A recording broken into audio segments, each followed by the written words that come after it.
Seringkali kita mendengar kata transgender tanpa betul-betul memahami apa artinya. Sebagian dari kita mungkin tahu bahwa transgender dianggap oleh sebagian orang sebagai suatu penyakit mental. Tapi, apakah benar seperti itu adanya?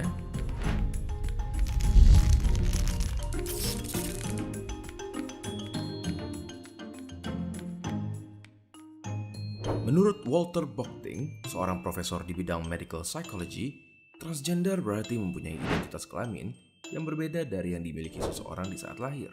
Sebagai contoh, seorang transgender akan mengidentifikasi diri sendiri sebagai seorang perempuan walaupun dia lahir dengan fitur tubuh laki-laki. Ini berbeda dengan orientasi seksual yang mengacu kepada ketertarikan dan perilaku seksual. Dahulu kala, bahkan sebenarnya sampai saat ini, transgender masih tidak dapat diterima secara sosial. Diskriminasi dalam bentuk larangan mempekerjakan seorang transgender yang mengakibatkan kemiskinan dan kualitas hidup yang kurang layak, hingga bentuk kekerasan yang berujung kematian, masih banyak dilakukan demi membuat mereka merasa tidak diinginkan dan tidak diterima. Bahkan, perilaku yang tidak adil terhadap transgender juga terjadi di dalam komunitas LGBT sendiri, walaupun kelompok lain dalam komunitas tersebut juga mengalami diskriminasi, seperti di Swedia yang merupakan salah satu negara yang dulu mengklasifikasikan homoseksualitas sebagai penyakit mental, dan diprotes oleh masyarakatnya dengan tidak masuk kerja menggunakan alasan sakit sedang merasa sedikit homoseksual. Pada tahun 1980, buku Diagnostic and Statistical Manual atau DSM mencatat transseksualisme sebagai suatu bentuk gangguan yang diidentifikasikan sebagai gangguan identitas gender atau Gender Identity Disorder. Kriteria untuk gangguan ini dibuat dan dimasukkan di dalam DSM demi mengidentifikasikan dan mengklasifikasikan orang-orang sebagai seorang transgender.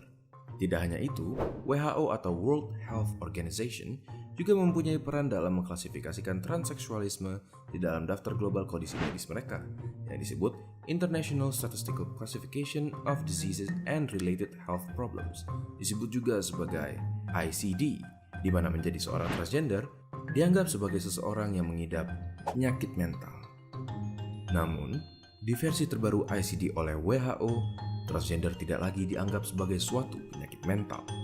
Bahkan, koran terbaru DSM sekarang mengklasifikasikannya sebagai gender dysphoria, yang berarti adanya konflik dalam gender seseorang yang berlawanan dengan fitur biologisnya. Seorang koordinator dari WHO, Dr. Leo, mengatakan bahwa langkah ini diambil karena kita telah lebih dalam memahami bahwa transgender bukanlah suatu kondisi kesehatan mental dan membiarkannya tetap di posisi terdahulu akan menimbulkan stigma. Dengan ini, kaum transgender dapat mulai mendapatkan kebebasan yang lebih pantas. Banyak yang merayakan dihapusnya transgender dari daftar penyakit mental, namun juga ada yang menentangnya. Bagaimana menurut kalian? Silahkan tulis pendapat kalian di kolom komentar di bawah dan utarakan sebaik mungkin tanpa menyinggung pihak yang tidak sependapat.